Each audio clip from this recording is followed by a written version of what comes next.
Awesome student, I am here with lecture number 3. First one, chapter number 1 is Introduction to Fundamental Concepts of Chemistry. First one, towards the definition of chemistry. What do you mean by chemistry? I told you in previous class discussed about the chemistry. Now today I repeat here the definition of chemistry. Define chemistry. Chemistry means structure, properties, composition of matter. ठीक है? What do you mean by matter? Matter means anything which occupies space, have some weight is called matter. यानी matter की जो composition है, structure है, properties है, उसको हम स्टडी करते हैं. किसके अंदर स्टडी करते हैं? केमिस्ट्री के हेड में स्टडी करते हैं. तो हम जब केमिस्ट्री के हेड में उसको स्टडी कर लेते हैं तो उसको हम कहते हैं, लेट्स सपोज हमारे पास एलिमेंट्स हैं. एलिमेंट्स को हम जब शो करते हैं तो उनके फुल नेम के इंस्टेड में उसका हम क्या शो करते हैं? उनके फुल नेम के बजाय हम उसके शॉर्टेड नेम शो करते हैं. उन शॉर्टेड नेम को हम कहते हैं दैट इज कॉल्ड सिंबल. क्या कहते हैं? सिंबल. अब देखिए एक वर्ड आपने सुना है यहाँ पर, सिंबल. सिंबल मीन यानी instead of the full name to write a shorted name. ठीक है, यानी पूरा नाम हम नहीं लिखते हैं, उसकी जगह उसको रिप्रेजेंट करते हैं. जैसे बेरिलियम है तो बेरिलियम पूरा वर्ड के बजाय हम उसका सिंबल लिखेंगे BE. बिल्कुल सिमिलरली हमारे पास सेकंड मेंबर है बोरॉन. अब बोरॉन का फुल नेम लिखते उसकी जगह लिखते हैं B. तो B is the shorted name instead of the full name. तो हम उसका जो सिंबल लिखते हैं इसको कहते हैं सिंबल. इसी तरह है बेरियम BA. देखिए तीनों three elements indicate the same symbol but only small changes are there. Beryllium E to represent by E and boron only symbol B. And next is the barium. Barium is right B capital and small a.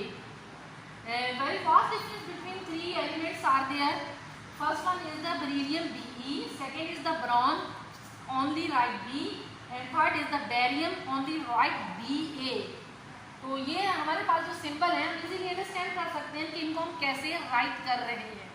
ठीक है, ये बात हमें clear हो गई कि हम fundamental concepts of chemistry में क्या कर रहे हैं कि फर्स्ट वन हमारे पास जो है हम जो एलिमेंट्स को शो करते हैं instead of the full name हम उनके शॉर्टेड नाम लिखते हैं, उनको हम कहते हैं दैट इज कॉल्ड सिंबल. इसी तरह एक चीज़ एक टर्म और है आपके पास वैलेंसी. यानी वैलेंसी किसे कहते हैं? वैलेंसी जो है, valency means combining power of an element. ठीक है, इज कॉल्ड वैलेंसी. और सेकंड डेफिनेशन उसकी है valence electron. How many valence electron in group first A and second A, third A, fourth A, fifth A, sixth A, seventh A, eighth A. तो if we talk about the group first A, अगर हम group first ए की बात करें तो उसमें कितने electron है? वैलेंस इलेक्ट्रॉन में 1 इलेक्ट्रॉन है. तो इट हैज वैलेंसी 1. सेकेंड में 2 valence electron, valency 2, valency 3, valency 4, valency 5. तो इट मीन्स के क्योंकि वैलेंस इलेक्ट्रॉन ही to share the combining power रखते हैं. यदि शेयर करेंगे इलेक्ट्रॉन्स को, जिनके पास इलेक्ट्रॉन की डेफिशिएंसी होगी और एक तरफ इलेक्ट्रॉन की एक्सेस होगी, तो दोनों आपस में कंबाइन करेंगे. जिसके पास डेफिशिएंसी है वो क्या करेगा? एक्सेप्ट करेगा इलेक्ट्रॉन को, और जिसके पास एक्सेस में इलेक्ट्रॉन है, ये ज़्यादा इलेक्ट्रॉन है, ओवर इलेक्ट्रॉन है, तो वो अपने इलेक्ट्रॉन डोनेट करेगा. तो दोनों के दरमियान एक कंबाइनिंग पावर बनेगी. उस कंबाइनिंग पावर को हम कहते हैं दैट इज कॉल्ड वैलेंसी. ठीक है, मैंने वैलेंसी और सिंबल आपको शॉर्ट एंड डेफिनेशन में फंडामेंटल कंसेप्ट में बता दिए. पहली चीज़ मैंने केमिस्ट्री बताई है. केमिस्ट्री की डेफिनेशन आपने कैसे राइट करनी है? Structure, composition and properties of the matter. ठीक है, इज कॉल्ड केमिस्ट्री. सेकंड मैंने आपको क्या बताया है? सिंबल. सिंबल किसे कहते हैं? To write the shorted name instead of the full name. यानी शॉर्टेड में हम उसको रिप्रेजेंट करते हैं इंस्टेड ऑफ द फुल. जैसे मैंने रिप्रेजेंट किया बेरिलियम, बोरॉन एंड बेरियम. तो इसी तरह और भी बहुत सारे एलिमेंट्स हैं, लेकिन मैंने ये सिमिलरिटीज काफ़ी इनके दरमियान थी, तो इसलिए मैंने यहाँ पर रिप्रेजेंट कर दिया. नेक्स्ट जो हमारे पास है बिल्कुल बेसिक की तरह जब हम आते हैं दैट इज कॉल्ड फर्स्ट हमारे पास है atomic number. Atomic number you know very well about. Atomic number is represented by Z. तो हम सबसे पहले इसकी डेफिनेशन सीखेंगे कि एटॉमिक नंबर कहते किसे हैं. तो ठीक है, हमारे पास है number of the proton or number of electron. You know very well about number of proton कहाँ पर पाए जाते हैं. ठीक है, where is the place of number of proton. तो आपको पता है कि proton or neutron present in nucleus while electron is the around the nucleus. यानी हमारे पास जो प्रोटॉन और न्यूट्रॉन है वो तो न्यूक्लियस में होते हैं, और जो हमारे पास नंबर ऑफ इलेक्ट्रॉन है वो कहाँ होते हैं, वैलेंस शेल में होते हैं, न्यूक्लियस के बाहर। तो न्यूक्लियस में जो चीज़ पाई जाती है वो प्रोटॉन है, और सेकंड क्या है हमारे पास है, न्यूट्रॉन है। तो हम इसकी जब बात करते हैं वैलेंस शेल में, तो वैलेंस जो जहाँ इलेक्ट्रॉन रहते हैं उनको हम क्या कहते हैं, residence of the electron area. ठीक है, तो उसको हम कहते हैं दैट इज कॉल्ड शेल। तो आप जानते हैं, you know very well about the shell, कौन कौन से होते हैं, के एन एम एन। तो ये तीनों शेल्स को बहुत अच्छी तरह आप जानते हैं, के कौन से होते हैं, एल कौन से होते हैं, और एम कौन से होते हैं, एन। और के में मैक्सिमम नंबर ऑफ इलेक्ट्रॉन कितने आ सकते हैं, एल में कितने आ सकते हैं, एन में कितने आ सकते हैं, एन में कितने आ सकते हैं। सिर्फ इलेक्ट्रॉन जहाँ पाए जाते हैं उनकी जगह बता रही हूँ कि ये उनके खास यानी कि होम है, ऑर्बिटल्स हैं, मैन शेल है, इनको हम कहते हैं that is called K shell, L shell, M shell, N shell. Next lecture में ये बताऊंगी के एल एम एन की क्या स्टोरी है, वो सारा डिस्क्राइब करूँगी। फिर बाद में से नंबर ऑफ प्रोटॉन कहाँ रहते हैं और नंबर ऑफ इलेक्ट्रॉन कहाँ रहते हैं। यानी जितने न्यूक्लियस के अंदर नंबर ऑफ प्रोटॉन होंगे, इतने ही अराउंड द न्यूक्लियस, बाहर न्यूक्लियस के नंबर ऑफ इलेक्ट्रॉन होंगे। तो नंबर ऑफ प्रोटॉन या नंबर ऑफ इलेक्ट्रॉन को हम क्या कहते हैं, that is called atomic number. Atomic number is represented by Z। आप इसमें हमारे पास है जैसे नाइट्रोजन है, नाइट्रोजन का एटॉमिक नंबर कितना है, 7 है। आप इस तरह हमारे पास क्लोरीन है, कार्बन है, कार्बन का एटॉमिक नंबर कितना है, ठीक है, कार्बन का एटॉमिक नंबर 6 है। अगर मास नंबर की बात करेंगे तो फिर हम इस पे आ जाएंगे मास नंबर का, ठीक है। मास नंबर की बात नहीं करें, सिर्फ किसकी बात करें, एटॉमिक नंबर की। लिथियम का कितना है, 3 है, और सोडियम का कितना है, 23 है। तो ये सारे हमारे पास क्या है, एटॉमिक नंबर है जो मैंने अभी राइट किए हैं। इसी तरह अगर हम इनके एटॉमिक नंबर पर स्पेसिफिकली गौर करें तो ये हमारे पास कितनी है, 7 है। नाइट्रोजन में कितने इलेक्ट्रॉन हैं, ठीक है, इसके नंबर ऑफ प्रोटॉन भी 7 होंगे और नंबर ऑफ इलेक्ट्रॉन भी कितने होंगे, 7 होंगे। तो it is called atomic number. इसी तरह कार्बन की बात करें, कार्बन में नंबर ऑफ इलेक्ट्रॉन कितने होते हैं, नंबर ऑफ प्रोटॉन कितने होते हैं, तो 6। तो इसको हम क्या कहेंगे, that is called atomic number. Lithium में कितने होते हैं, 3। इसी तरह सोडियम में कितने होते हैं, 23। तो ये हमारे पास है नंबर ऑफ इलेक्ट्रॉन जिनकी हमने बात की है। अब हम आते हैं मास नंबर। मास नंबर जिसका atomic number is represented by Z, इसी तरह mass number is represented by A। तो A की जब हम बात करते हैं तो इसमें कहते हैं number of proton plus number of neutron.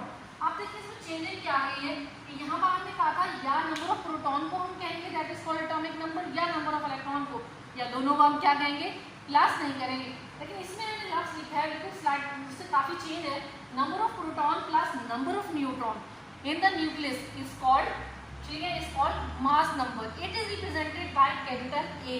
यानी मास नंबर अगर हमारे पास बराबर है तो हम क्या लिखेंगे, A जो हमने कितना निकाली है, A इक्वल टू, ठीक है, 6 + 6 कितने होंगे, 12। अब इसका भी मास नंबर कितना निकाली है, लिथियम का 7। तो A बराबर है हमारे पास किसकी हो गया, 7 की। तो इसका मतलब है इसमें नंबर ऑफ प्रोटॉन कितने थे, 6 थे, नंबर ऑफ न्यूट्रॉन कितने थे, 6 थे, दोनों को प्लस किया है, जबकि इसमें हमने कहीं प्लस नहीं किया है, ठीक है। इसी तरह हमने नंबर ऑफ प्रोटॉन और number of neutron is called mass number. तो इस मास नंबर को भी हमने डिटरमिन कर दिया है with the help of the definition of mass number की, ठीक है। हमें ये दोनों चीज़ों का पता चल गया है, सिंबल किसे कहते हैं, वैलेंसी किसे कहते हैं, और हमारे पास एटॉमिक नंबर किसे कहते हैं और मास नंबर किसे कहते हैं, ठीक है। तो आपको की होम असाइनमेंट में आपको असाइन करती हूँ कि आप सबसे पहले इनको राइट डाउन कीजिएगा, ये लेक्चर को, ठीक है, लेक्चर नंबर 3 को एज इट इज फॉर्म में आपने राइट करना है। उसके बाद आपने 2-3 एलिमेंट्स के अलावा जो है जैसे ब्रीलियम, बोरॉन और बैरियम मैंने दिए हैं, इनके एटॉमिक नंबर आपने खुद राइट करने हैं। कहाँ से सर्च करने हैं, बुक के अंदर पीरियोडिक टेबल होगा, वहाँ से आपने सर्च करके इनके मास नंबर नहीं लिखने, सिर्फ एटॉमिक नंबर लिखने, ठीक है। जब एटॉमिक नंबर लिख लें तो फिर इसमें राइट कर दीजिएगा कि एक्स्ट्रा जो वर्क आपको मिला है बेरिलियम, बोरॉन और बैरियम का एटॉमिक नंबर क्या है। यहाँ पे मैं लिख देती हूँ आपके पास, बेरिलियम का एटॉमिक नंबर कितना है, आप खुद राइट करेंगे, कहाँ से कोई डिटरमिन नहीं कर सकता है, ठीक है, खुद फिक्स होते हैं कि जो एटॉमिक नंबर है, तो वो आप इसमें पीरियोडिक टेबल में देखेंगे। इसी तरह आप बोरॉन का भी लीजिएगा, उसका भी खुद लिखिएगा, और उसके बाद बैरियम का लिखिएगा और उसका भी वो एटॉमिक नंबर लिखिएगा, जैसे मैंने लिखा है नाइट्रोजन। इसी तरह आप बेरिलियम का लिखिएगा, बोरॉन का लिखिएगा, बैरियम का लिखिएगा। ये आपकी होम असाइनमेंट है, पहले यही डेफिनेशन लिखेंगे, फिर इनका एटॉमिक नंबर लिखेंगे। इसी तरह मास नंबर में भी इन्हीं तीनों का आपने मास नंबर भी लिखना है, बेरिलियम का, बोरॉन का और बेरियम का। ठीक है, इसका क्या लिखना है, मास नंबर लिखना है। तो ये काम आपने घर जाके अपने जब ये लेक्चर डिलीवर हो जाए तो आपने पहले इस लेक्चर को सुनना है, फिर इसके मुताबिक ये लिखना है। बाकी सिंबल आपको मैंने बता दिए, सिंबल और वैलेंसी भी बता दी, ये दोनों डेफिनेशन याद भी करनी है और यही होम असाइनमेंट है, ये लेक्चर आपने नोट डाउन भी करना है। Okay student.